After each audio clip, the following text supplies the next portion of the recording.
musician, long-distance kayaker, a businessman, she looks after animals, artist, author. We interview remarkable people. They're talented in so many different areas. You're listening to The Dialogue. 89.7 FM Eastside Radio.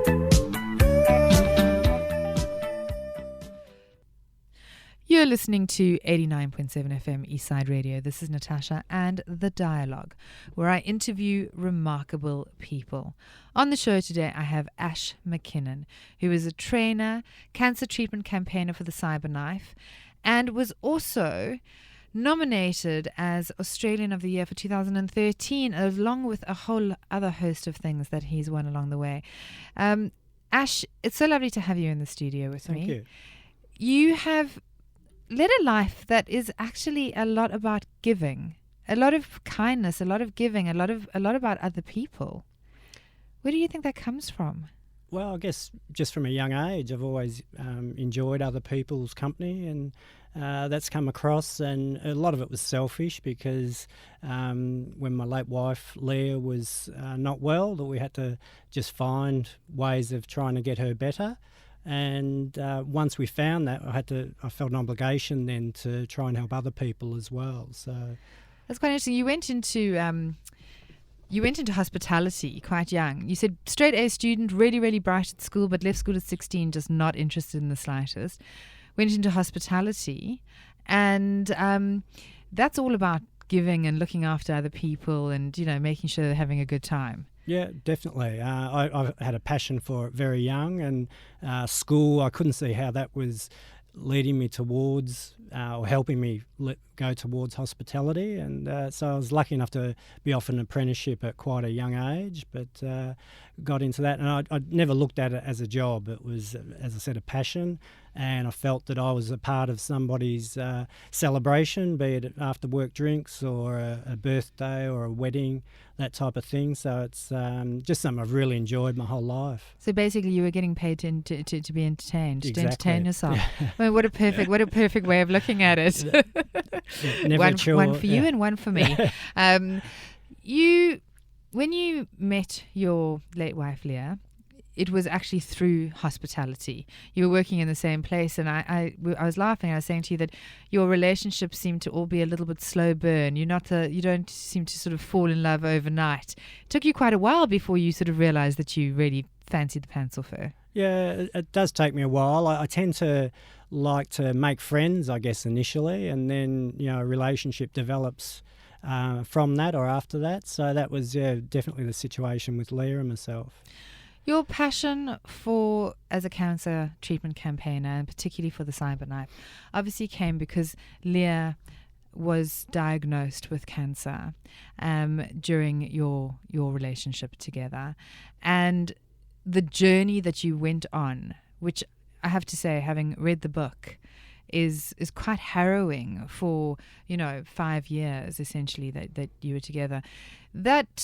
That journey, that experience that you and Leah went on resulted in you writing a book, actually, called Dying to Get to Oklahoma, which is a bizarre title. Why does Dying to Get to Oklahoma?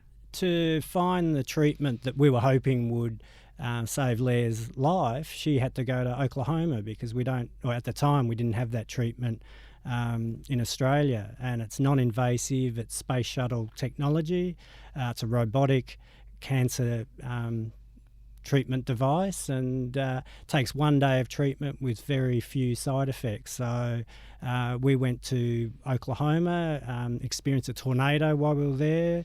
It's a big country town, but they had 3 of these CyberKnife machines, and Australia at the time didn't have one. So you took this, essentially had Leah gotten this treatment really right towards the beginning of her cancer journey, there was a much bigger chance that she may have survived. Because ultimately at the end, even though the cancer was eradicated, she actually died of liver failure, which was, it's ironic, isn't it? Yeah, the treatments that we're offering first up are very harsh, and sometimes they've got to be. So CyberKnife, is not the answer for everyone, but I also think that if we can give less invasive treatments first, then the body has time to cope with that and recover, rather than the toxic treatments that tend to be given first. So it's to me it was just one day of treatment, and she was probably in the best health she'd been in for years after when she got back from Oklahoma and having the CyberKnife treatment. So that's why I've been campaigning since. That was in 2006 to get the treatment here in Australia, which we have one now, but still working on others.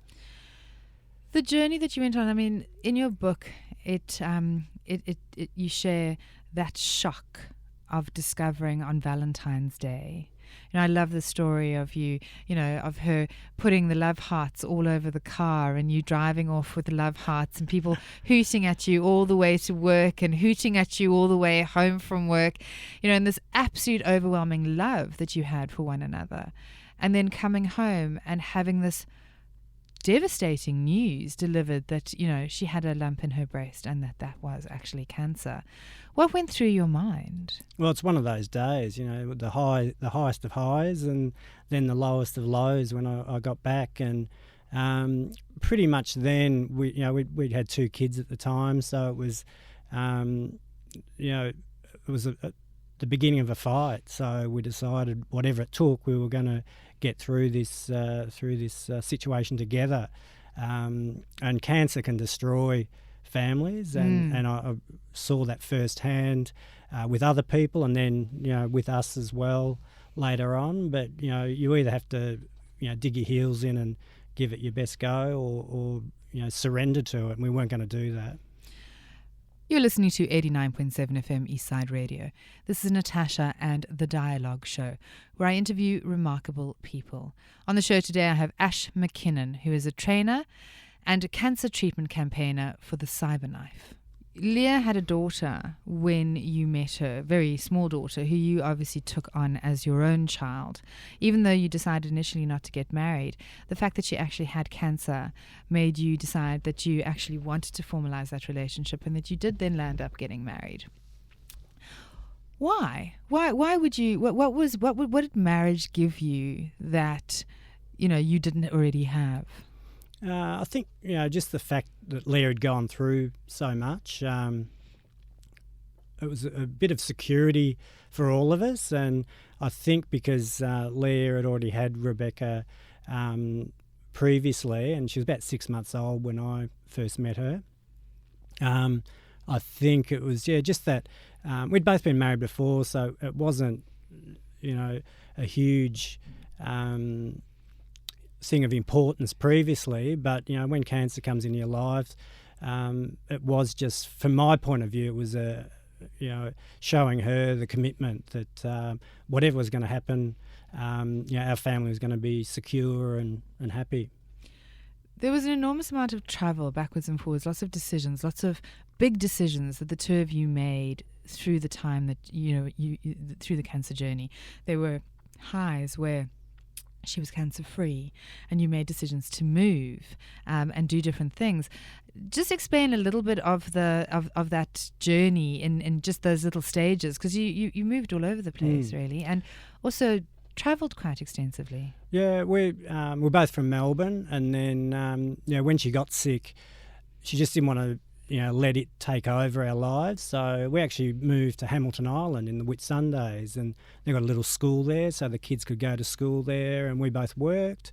And the first time she had to go overseas for treatment, we were on Hamilton Island, so it allowed me to look after the kids, because you're only 2 minutes from home at work there, which was great. She went over to San Diego pretty much for 1 day's treatment, but she had to wait like a week over there for flights. Then when Rebecca needed to go to high school, they didn't obviously have a high school up there, so we moved down to Byron Bay, spent about 7 years there, and that was where Leah finally passed away. But it was a wonderful environment for her, to regain her health, which is what she'd done, but unfortunately the liver failed, and that was her final resting place. And I'm now living on the Central Coast, so You turned your health lives around 360. And you said you'd always lived fairly healthily, but when Leah was diagnosed with a cancer, you did a lot of research and you actually started to eat very differently. You said, the juicer that had never been taken out was suddenly the most important part of the household, and organic food, and Leah also traveled to a healing, I want to call it a healing center, where she stayed, I think it was for 10 days. Yeah, it was the Gawler Foundation has a holistic centre in the Yarra Valley, just east of Melbourne, where they look at a whole range of aspects. There's doctors there and naturopaths and counsellors and a whole range of different services that you can access, but part of that is diet. And with cancer, a lot of people don't feel like eating, so if you can make foods that are highly nutritious, obviously that's got to be a benefit. So that was one thing. We went to India another time for to seek the spiritual leader over there, which the experience was fantastic. Didn't really do much for us. The actual Sai Baba, who was this guru that we went to see. But you tried everything. Everything. You tried spirituality, you tried the health. You literally gave it a huge go, and yet had no idea about the gamma knife or the CyberKnife until really quite far down the track in terms of your journey. How did you even discover it? It was purely by accident. I was on a cancer chat room on the internet, and someone said, go to your local gamma knife centre, which is the initial treatment we found. And I searched the Australian gamma knife centre, which was in Hawaii. I thought, that's bizarre. Right. So they could see a need there, that there was a gap that needed filling. And we ended up going to, Leah went to San Diego for the gamma knife, which only treats the brain. The brain. Okay. Yeah. So the CyberKnife treats the whole body, and the gamma knife treats just the brain. Yeah, similar technology. It's different source. It's radiation, it's targeted radiation, but it doesn't damage any healthy tissue. It just purely targets the cancer. The whole sort of treatment in terms of chemotherapy is just, devastating. The sickness and the feeling that, Leah had when she was on that, just, as you said, finding veins sometimes was traumatic. To be able to actually have access to something like a gamma knife or a CyberKnife, it would obviously alleviate an enormous amount of that part of the journey to some degree, I would imagine. Well, it's the one in Perth's been operating for a couple of years now. We were successful in getting one over there, and it's basically a day procedure. So, you book in, you go in the morning, and if you've got a game of golf or something afternoon, you leave and resume your normal life. So. The cancer travelled to her brain, and she had, brain tumours, which is obviously why the gamma knife was something that was, very important. And you said that, there was, sort of 8 or 9 tumours, and you went, she went and had the treatment, and when they came back, there was still 5, but you just felt elated because 4 of them were gone. Yeah. So that was the level of success that you guys were looking at. And the good thing with those sorts of treatments, you can have them again and again. So that Leah had whole head radiation in Melbourne, and it took her 9 months to recover from that, and she wouldn't have been able to have that again. Whereas this, after the gamma knife, as you said, there was still a few left. And that's when one was in a position that the gamma knife wasn't suitable. So that's when we found the CyberKnife, which could treat the ones that were remaining. So, who looks after you? I was lucky enough throughout the process, and that's part of why I wrote the book. Was it was a very cathartic process, and I'd met a lot of great counsellors for the kids and myself. Leah had that also. Our neighbour on Hamilton Island was the minister that does the weddings up there in the little chapel. He was brilliant. He'd take me aside and just make sure that I was travelling all right. Really close. You find out who your close family and friends are, and they're the ones that help you out a lot, which happened to me. So a lot of support, and because we'd moved around a bit, we had support from Melbourne or Queensland or new home at the time up around Byron Bay. So, did you feel at times like you were going to break? Oh, definitely. It was, you try to be strong, with many a night, it was just, both, I don't know who started it, but we both end up in tears and think, can we go on? And especially when you'd come to a dead end, and then, but we always found something. That was the thing. But it took a lot of work, and it shouldn't be that you have to do that amount of work just to, get a treatment that has been around for 20 years. Yeah. Once Leah had passed away, you had obviously your 2 children, her daughter, which is not your natural child, and your son, which you shared, and you continued as a family.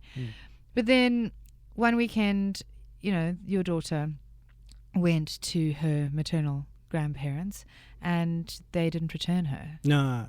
How was that for you? How was that experience? Because that's almost that's a second loss. It was, and I've mentioned it to a couple of people, and they thought that she'd actually died, and it was almost that sensation. But it was at the time, I thought I was being helped out by, we'd basically lost everything through the cost of the cancer treatment, so it was difficult, but that didn't help. So no, so yeah. I mean that suddenly you've got a family and 2 children, and then all of a sudden there's just you and your son. It must have been hard for your son as well to suddenly lose his sister. Yeah, he just lost his mum, and then all of a sudden, and he was at such a young age that he didn't quite understand. And we'd moved as a family previously, but the last couple of moves have been out of necessity, and it's basically just been the 2 of us. So that has been quite hard.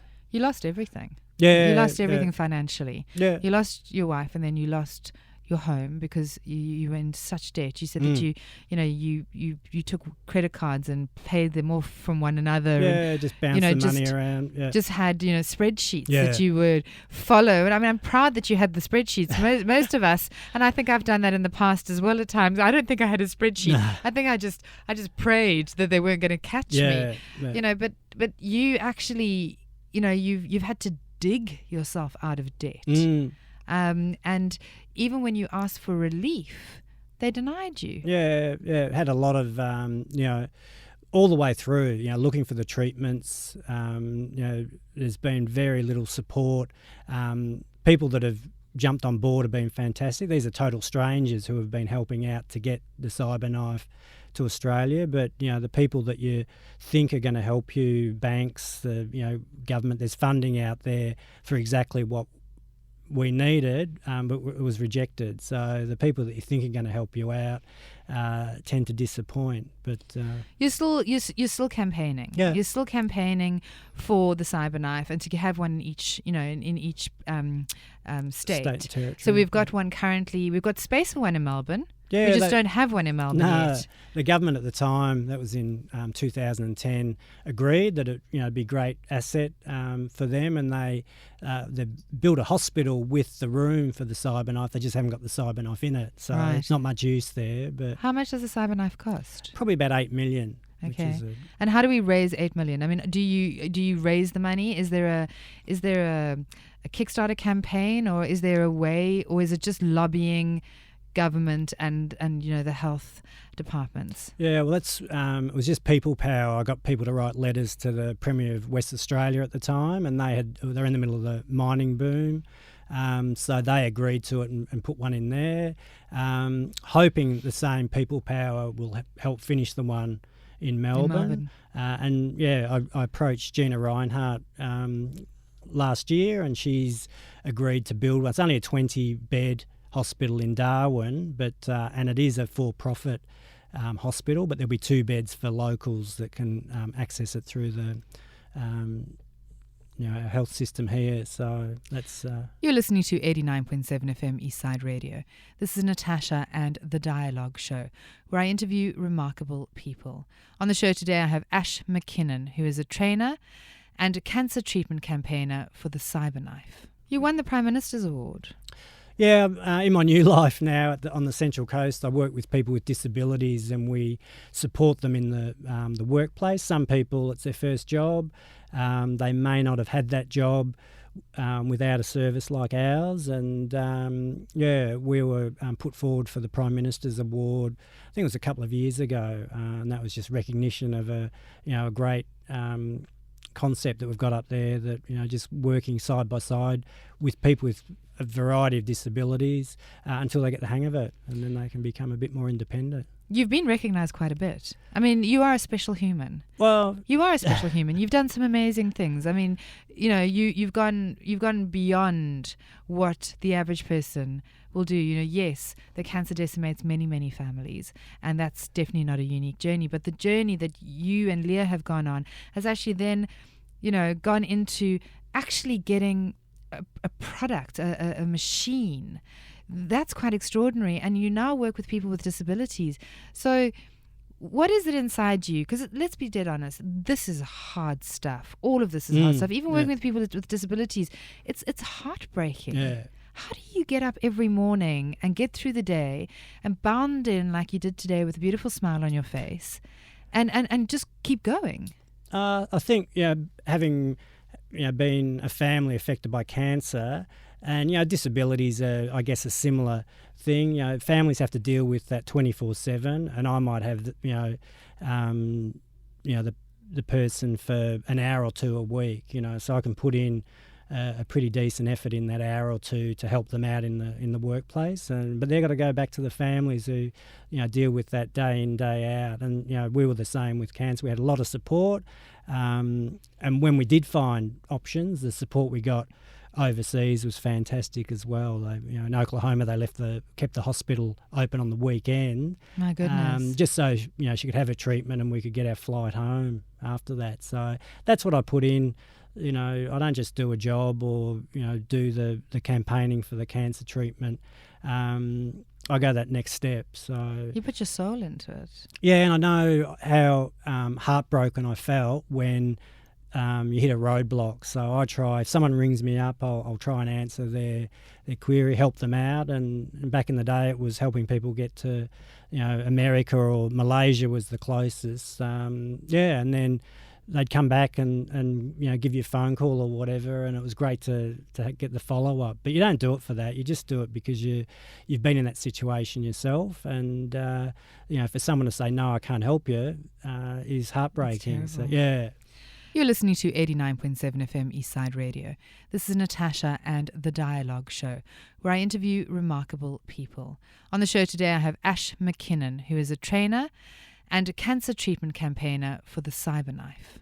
You have remarried. Yeah, again, through this, was an accidental Another thing. slow burn, actually. A slow burn, yeah. I was up at Byron Bay, and Karen lives in Sydney, and it was through the CyberKnife. It was a message that went to the wrong person, which was Karen, and accidental. But we got married last September. Okay, your son's 17 now. Yeah, and is he still at school? Yeah, he's doing his HSC. So. Does he have an idea of what he wants to do when he's older? When he's grown up? It changes every week. Yeah. And is it anything in the area that you've been in? Is it something to do with helping people, or is it a fireman?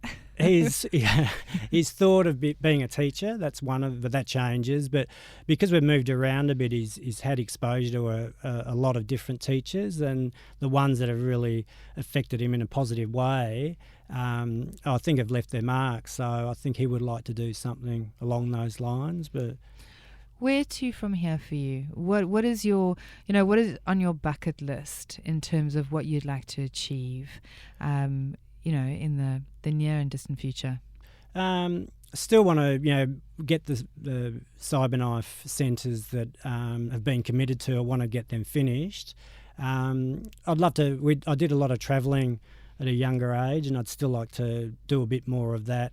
As we go, and then we're just we're living on the Central Coast, which is a really nice area.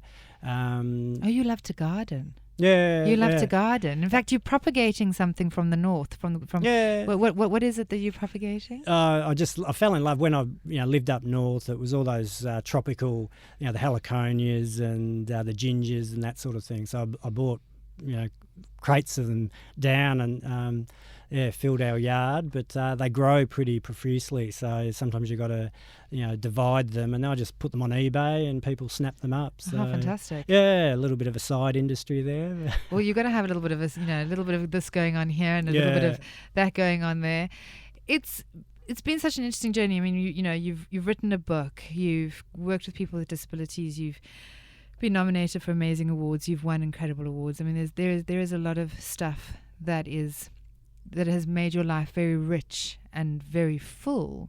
If I were to ask you, what is your single joy?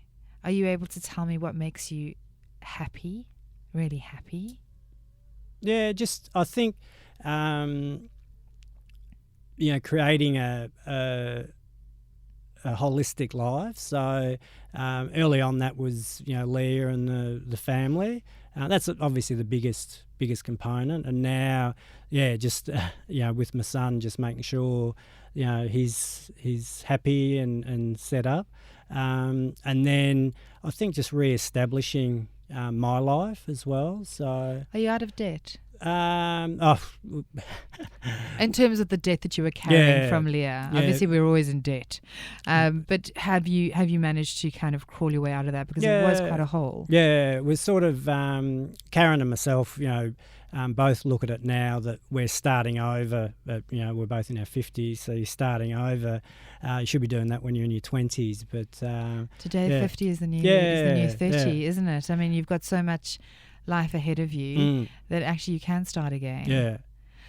We've come to the end of the interview, and I just want to say thank you so much Thanks for having me. Sharing so generously your beautiful story and your courage, which I think is exceptional. And I wish you the best of luck. Thank you. With the knives and getting them into the areas that you want them to, because I'm a firm believer that you're on the right track. Yeah, thank you. So good luck, it's been and a thank pleasure. you. All right.